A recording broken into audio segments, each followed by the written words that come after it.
Assisted hatching is a laboratory procedure that is sometimes done along with in vitro fertilization treatment. The eggshell of an embryo is getting a break, so then the embryo from the eggshell can come out and hatch into the uterus. Despite its widespread and long-time use, there have been a limited number of studies that have examined the effect of assisted hatching on live birth rate. So as a result, there's insufficient evidence that can show assisted hatching helps or not help with birth rates.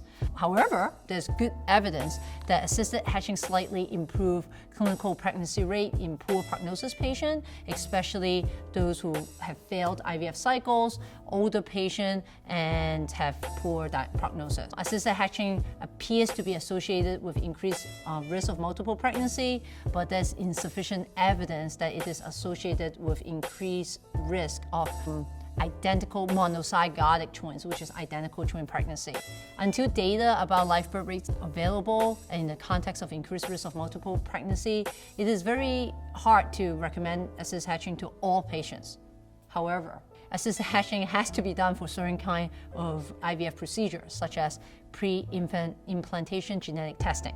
Without assisted hatching, you cannot able to biopsy an embryo. Assisted hatching also is recommended when the embryologist see the eggshell, especially with patients with poor prognosis and older patients, are very thick. So it is important to help the patients by able to assisted hatch the eggshell so that the embryo can implant into the uterus.